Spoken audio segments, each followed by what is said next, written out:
Welcome to the Daily Update. This is Being Prepared Tuesday, May 31st, where we'll look at the action in the market today and then see how things look for Wednesday, June 1st. And I hope everybody had a very nice Memorial Day weekend. Maybe you were able to get out and have a barbecue or do some traveling or see some people or just relax.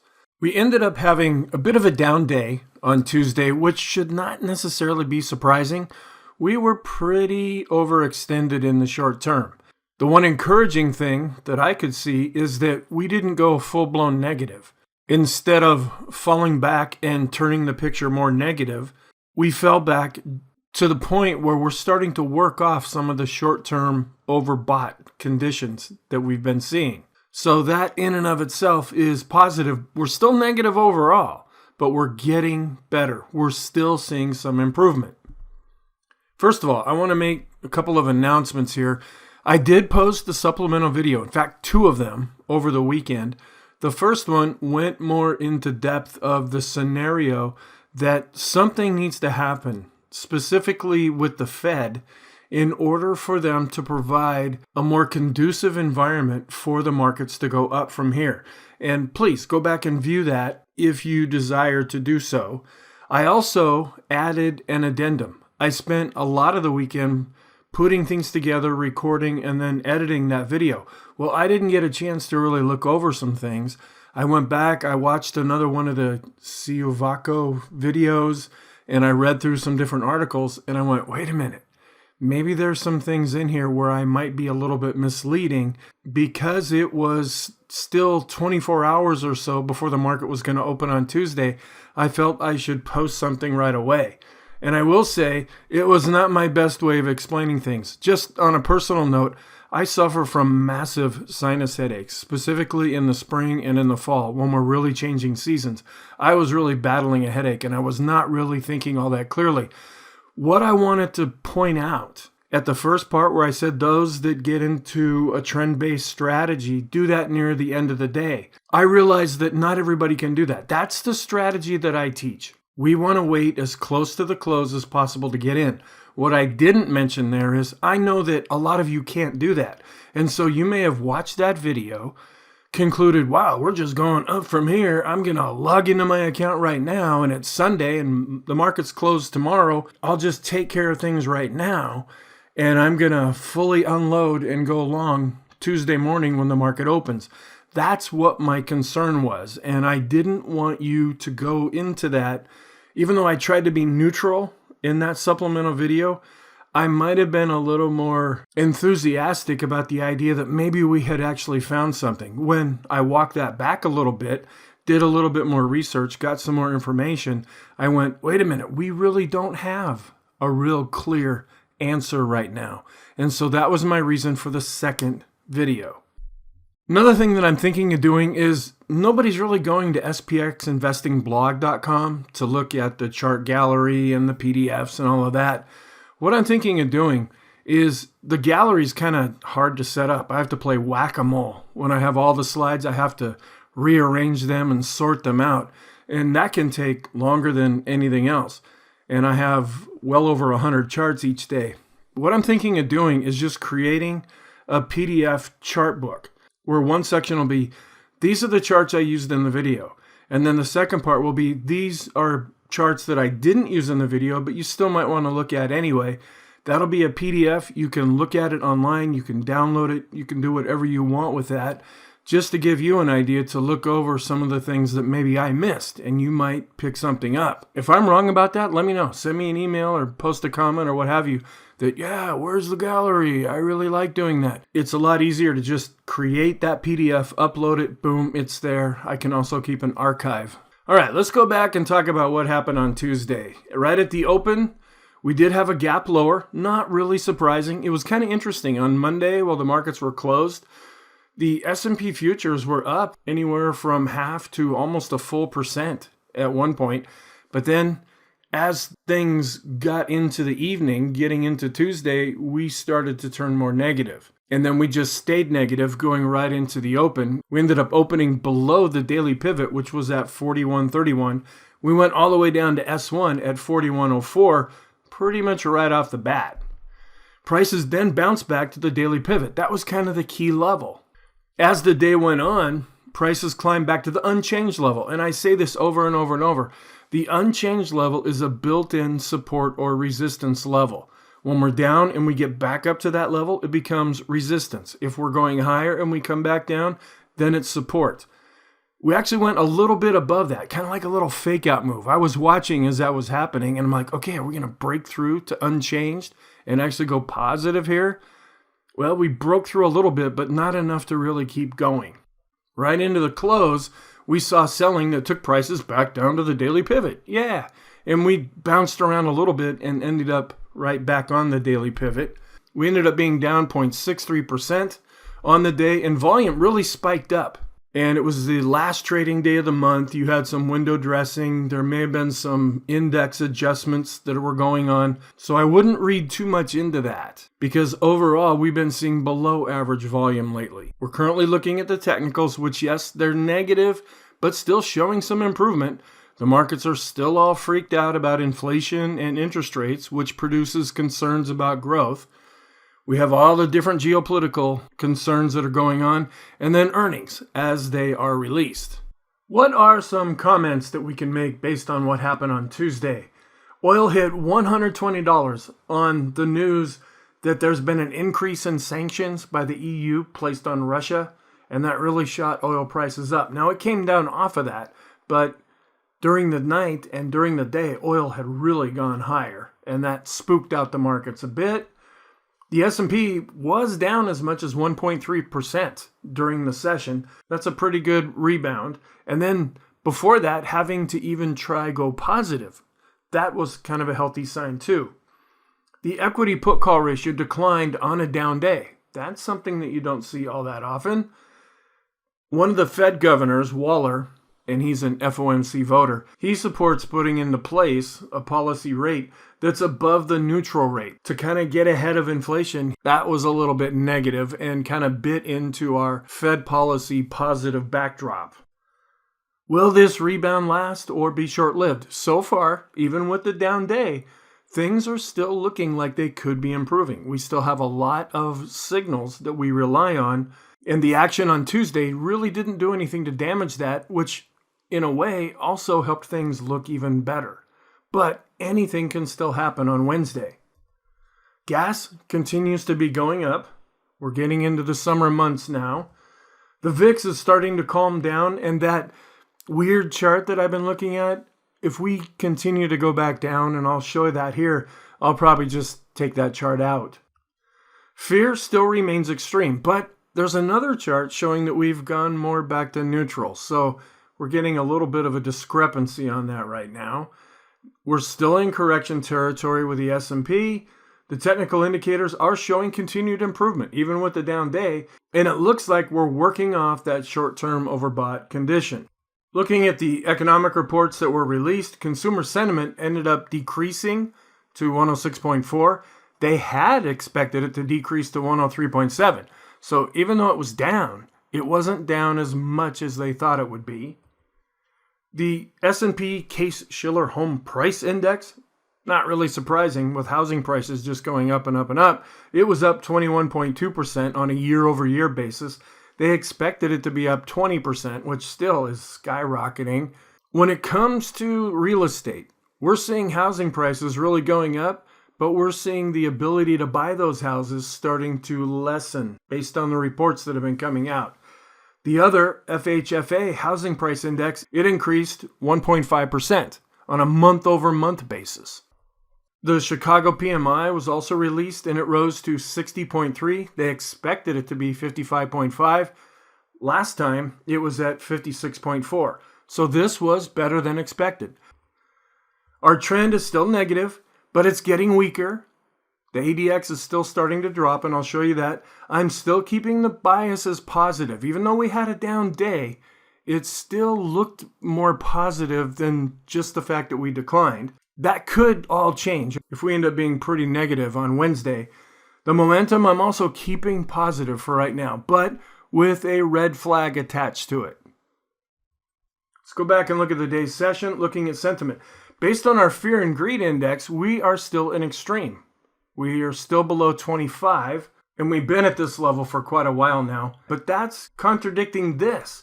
When you take the AAII, which I post, the investors' intelligence and bullish percent, the put call ratios, the active asset money managers, and the VIX, and cram them all together, this is showing that we're getting back more to a neutral state.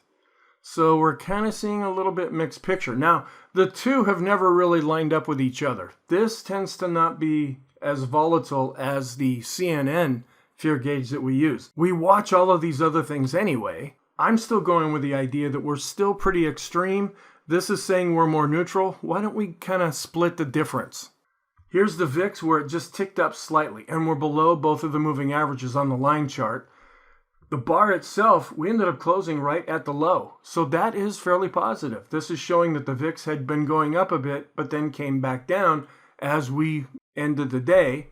Here's the VIX of the VIX. It's spiked up a little bit in the bar, but on a closing basis, it's still continuing to decline. Here's the crazy VIX chart. Here's the 5-period simple moving average of the VIX on top, the S&P on the bottom, the correlation between the two in the middle, and it's still coming down. Here's a chart that I haven't shown before, but here's the S&P 500 in black on top, and this blue area, this is the VIX, and you can just match up here a little bit easier. When we really spike, that often marked a low in the S&P. But we've been up higher than this before, not to have it make that big of a difference. That's why I was really watching the VIX in a different way to see if we could get any information from that. From IsabelNet, rising insider buying. This is seen as being more bullish. These are people inside the S&P 500 that are legal insiders, people that work in these companies, and they are starting to increase their buying. When we're down here, that means that they're selling. The Ulster Index continues to come back down, which that goes more hand in hand with the other sentiment chart that we saw, where we're getting more back to neutral. And here's the longer term look. The equity put call ratio on a one-day basis really dropped. And here's the 5-period moving average where it's also dropping. Still kind of extreme, but well off of where it had been. Some inflation things, gas just keeps going up and up and up. It's never going to end, it seems. Here's another newer chart, which this is developed by Martin Pring. The green chart is an attempt on his part to create an inflation index. And naturally, that has been going up, where lately it's been coming back down and then it bounced up slightly. The red line is what we call a deflation index. And I know prices declining, everybody thinks, ooh, wouldn't that be great? Deflation is actually a lot more dangerous than inflation. And it's showing that we're really kind of going up from a deflationary standpoint as well. I tried to compare these two with each other and do like a ratio and a correlation and all that, but there doesn't seem to be any useful relationship between the two, so we just keep an eye on this. Another chart, there's a lot of garbage on this here. All I wanted to focus on here is where we see the red circle. Last week we saw the PCE inflation, and this is what the Fed likes. Over on the left is the month by month. Over on the right is the year by year chart. And what they're predicting at Goldman Sachs, based on what they're seeing, is that by the end of the year, we're going to be at 3.9 for the inflation rate, which is lower than half of where we're at right now. There's other information that we look at, other charts that we consult that would completely contradict this, but we just look at this right now for what it is. Another chart that came out is, when do you think the next U.S. recession will occur? The very bottom part, that's 2022. And there's not a lot of people that think the recession is going to happen still in 2022. Where they think it might happen is this lighter blue area in 2023. And then a lot of people think it might happen in 2024. And then as we get beyond that, there are people that think it's much later, or the red area is, well, I don't know. This is put out by Deutsche Bank. This also looks at the PCE year over year, where it's just showing that we really topped out right here. And now we're starting to come back down. And up at the top it says, has the Fed's preferred inflation metric peaked? Another thing that updated over the weekend is the current market valuation. I did go over this in the weekly video, but I know all of you don't watch that, so I wanted to go over this again. we're more fairly valued right now. The yield curve is still fairly valued, as is the Buffett indicator. The price to earnings ratio is still overvalued after coming off an extreme positive reading. Interest rates and margin debt are still fairly valued, and the mean reversion, we're still far away from the mean price. Looking at our sectors, a lot of down sectors. On Tuesday, materials, energy, utilities, real estate, healthcare were all down over 1%. We had one sector that was up, and that was discretionary. Wow, imagine that. Having a little fun after the Memorial Day weekend. Here's where we go back to the all-time high with energy way in the lead, followed by utilities. In last place is discretionary. Our technical alerts, first the decision point. We had the change on Friday with their PMO signal where the trend model that they use actually updated to positive after Tuesday's session. The technical alerts here just show that consumer staples had a bullish MACD crossover. The Dow did get below 33,000. The cyclicals had a BPI cross above 50. The NASDAQ crossed below 12.1 and then went below 12, where oil had been almost up to 120 and then ended up closing below 115. Looking at the intraday chart, way over on the right-hand side, we got down below the pivot. We went all the way down to S1. Pretty much right off the bat. We tried to bounce up. We came back up to the pivot, which had been acting as resistance, back down a little bit. We're able to break through, and then we went all the way up to the unchanged line, and that ended up being pretty significant resistance. We did break through a little bit, but that was a fake out, where we ended up coming back down, trying to go back up to the unchanged level again, and then closed pretty much right back down at the pivot. Here's the daily chart, which shows we're still above the pivot point. We're still above the longer term support. And remember, this line's been on here for months, as has this IT line, intermediate term and long-term support levels. We came down off of this last week. And remember, this is also pre-drawn before it even happens. We bounced up off of that, went through another pivot level, went back up through support. Now we're still seeing, can we stay above the pivot? And down below, we see the real volume spike, which is kind of strange, other than the fact that it was the last trading day of the month. We're down 13.85% from the all-time high. Technical overview, nothing's changed here. So if you've been watching these, I'm just going to rattle through them really quick and not mention them. Same thing with the negative side of things. It's going to take more than what we've seen so far to change a lot of this picture. And a lot of these things that have been negative, although they're showing some improvement, still remain negative. Looking at our trend, the ADX is falling, but it's still above 20. So we are in a trending environment, but that trend could be weakening. And it's really hard to tell, but it looks like the green line and the red line are crossing now. It's like everything's all bunched up right in one spot. So we're still negative overall, but this could be turning positive. The Arun actually turned up a little bit based on our oscillator, where we saw a decrease in selling pressure and an increase in buying power. Looking at breadth, and I have a couple other newer charts here. I just wanted to show this because after Friday's session, we had gone extreme positive with the advanced decline ratio. Well, we worked that off. I have a couple of annotations here. I was looking at this chart over the weekend going, wait a minute, something interesting is happening here. We saw a little bit of a decline based on price with the advanced decline line as well as volume. But if you look at this, you notice how we made a lower low back in May. We made a higher low based on price. That's the most important part. When you look down at volume, we set a double bottom there. Here's another one that just brings out that same idea. Going back a little bit, last fall, here's the advanced decline line. Here's the S&P on top where we were going down based on price, setting a lower low. Well, we had a bullish divergence between the advanced decline line and price. We saw a pretty nice, not straight up, but a pretty nice advance after that. We did see a bearish divergence back in March, but we also saw a pretty good advance. That was the real strong up move from the middle of March to the end of March, but it kind of fizzled out. Is that why? Because we saw a bearish divergence. We made a higher low based on price, but we made a lower low based on the advanced decline line.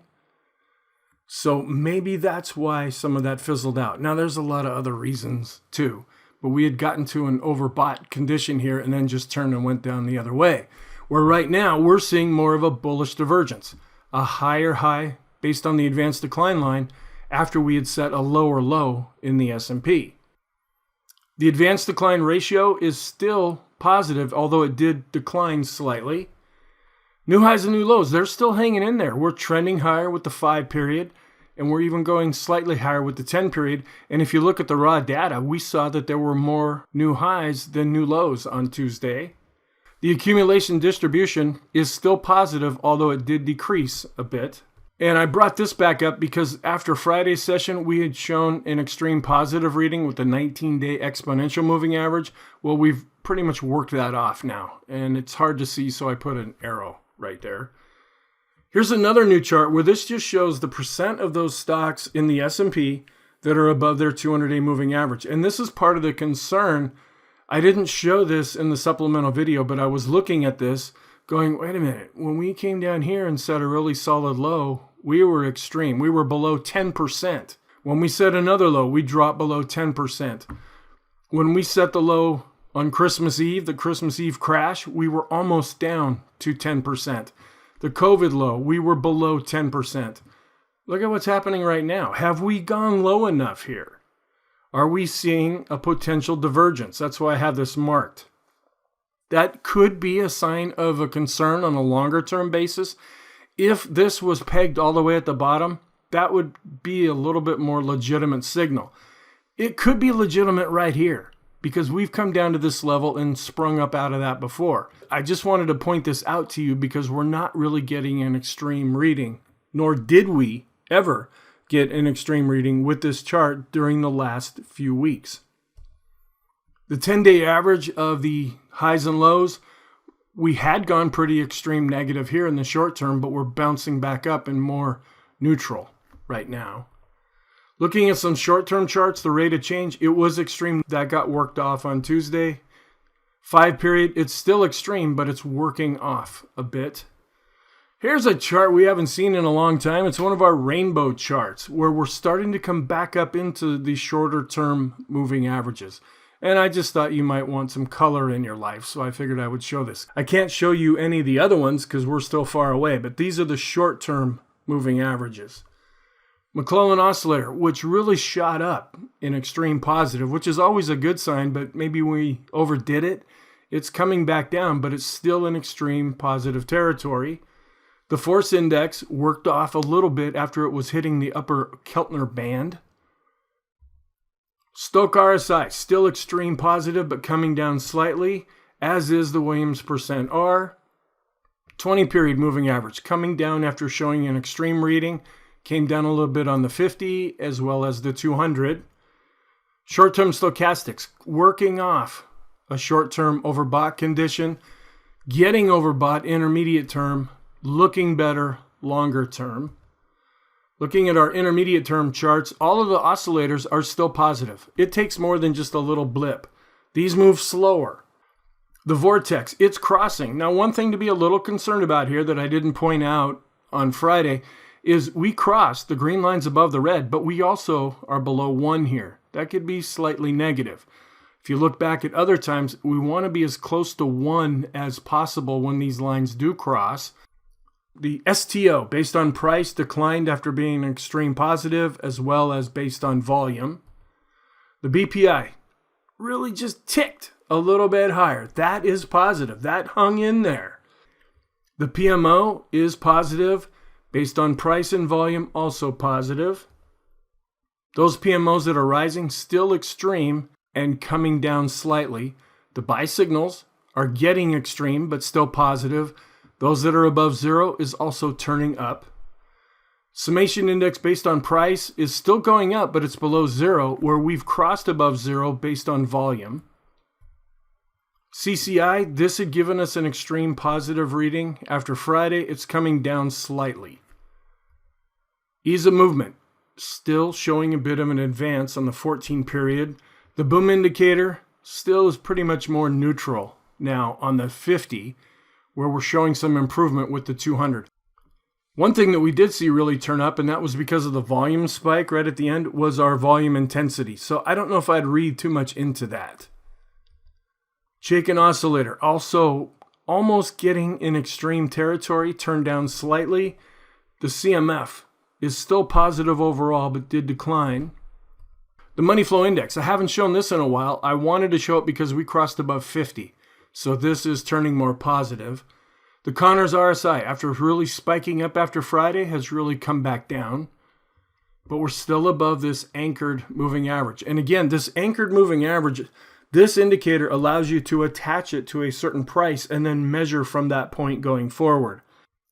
TTM squeeze also showing some improvement and longer term from an oscillator perspective. It also looks like it's getting a little bit better. Looking at our different charts, the Heiken Ashi, it hung in there with open candles. The Kegi is positive. The Renko, we still have our little white box there. That's positive. The 3-line break is still holding up. Looking at our Elder Impulse system, we are still positive with the S&P, and we're still positive with the SPY. We're still positive with the SAR. We're still neutral with the go, no-go system. Longer term, we're still well below the moving average. 50 period saw a bit of a decline. 150 and 200 also saw declines. Our special K is trying to turn up, but still has a long way to go to get back to this moving average. Fibonacci retracement. I drew this line all the way over to the edge and wanted to highlight this just to show that this could be acting as resistance. Looking at some broad market things, the diamonds are still positive, as are the Qs. The Vixen saw a bit of a decrease. We closed near the bottom end of the bar. So the bar saw a decrease, but on a closing basis, we ticked up slightly. Some broad market measures saw a little teeny bounce in the dollar. And again, what we're watching for is we spiked. Is what's happening now similar to what's happened in the past, where the dollar really spiked up and then we saw some real weakness after that? We're still waiting to see that play out. We're just keeping that in the back of our mind right now. Oil, having got up to 120, it fell back to 114.67. The gold futures, they're starting to drop below the 200-day moving average. Here it is on the ETF. This had been providing some support. Well, that was broken. Here's the longer-term gold ETF. Silver, we're looking at a death cross, and we were down 2.55%. Not a good day for gold and silver. Another relationship that I've been looking at is the relationship between the S&P 500 and oil. And they've been moving together pretty well. We've seen oil going up and we've seen the S&P going up. Sometimes they go in opposite directions, but a lot of times they also go in the same direction. They're having a strong correlation right now.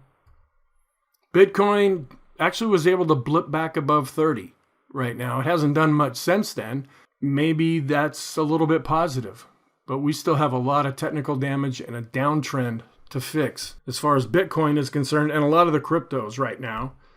Looking at bonds, we saw a little bit of a decrease with our World Bond Index. Here's another ETF that I'm starting to include. This is the Total Bond ETF put out by Vanguard. We're coming back up to the 50-period moving average. Another thing I wanted to start measuring is these are high leverage loans. These are loans that are in danger of going default if the economy hits the skids. So we want to keep an eye on these. They were down a little bit. They tend to follow the stock market because when the market's going up, that usually means the economy's doing better and people are willing to take more risk with some of the loans that they're willing to assume. We saw a real increase in yields all across the board. Our positive possible scenarios, the Kopit curve, still going up. The spike, are we still coming down? Even though we advanced slightly with the 2-year yield, this still looks like it might be coming down slightly. The mass index has generated a signal. The Pring bottom fisher has also generated a signal. The small cap ratio just isn't doing all that much. I was kind of hoping maybe we'd spike up a little here. But this is still looking pretty good. And this is longer term. The Staples to S&P 500 ratio, it's still declining. And we really topped out at a pretty high level. So this could be coming to pass. We want to keep an eye on this though and not use just this to make our decisions. So what's our outlook then for Wednesday? The technicals are turning positive, and it looks like they're still working off the short-term overbought condition, and they still probably have some room to go. Sentiment remains extreme negative, but according to that other chart, we're more back to neutral now. That's why I have the question mark. Growth and value battle goes back and forth. The economic reports coming out. On Wednesday, we have the weekly mortgage applications index, the final IHS manufacturing PMI, as well as the ISM manufacturing index. That could have a real say in how the tone goes on Wednesday. We also have the JOLTS job openings report coming out, as well as construction spending. And then closer to the close is the Fed's beige book, which really doesn't usually do all that much. As far as geopolitical events, same as it ever was. Russia-Ukraine could go good or bad at any time. China looks like they are lessening the lockdowns. That could be helping the supply chain issues, inflation, interest rates, and growth concerns. Oil is really spiking up, but it really came off of its high. Earnings as they come out, different Fed speak and policy as it's released, and then the longer-term scenario with Japan. What are our scenarios? Haven't changed all that much. We're still down overall. And that's based on pretty much all the things I just mentioned, except for the recent trend of selling into strength. Is that going to happen this time? The technicals are still negative, but they're turning positive. What can help us go up from here? The technicals are turning positive, and sentiment, I'm still saying on our chart that we use the most, is that we're extreme negative. Our possible positive scenarios, the Copic curve, Pring bottom Fisher, they've turned up. Staples is spiking. The mass index has given us a signal. We can't really tell much about the yields on the 2-year, and we're still waiting to see is something going to happen coming from the Fed. If anything, we kind of have to backtrack what the Fed is doing right now. Based on what I brought out in the supplemental video, based on what I mentioned earlier in this video, it looks like they're taking a little bit more of an aggressive stance with being willing to raise interest rates. What can also help us go up are the pivot points. We're above a lot of short-term moving averages. Some of the fib retracements were bumped up against one now, which could be resistance. And then different previous levels that we've hit may provide either support or resistance. We're not in a neutral trend. So our conclusion is the S&P could be turning positive. Short-term, positive, but still overbought and could still work that off. Intermediate term, negative, but looking better. Long term, still negative. So thank you. Hope you have a very wonderful Wednesday, and I'll prepare the next video after Wednesday's session. Yes, I'm trying to draw this out because, as I mentioned, for the one of you beyond myself, which is probably nobody, I drag this out about an extra 30 seconds or so after I finish the video, so that the end screens that I put up for YouTube don't cover over what I'm trying to talk about.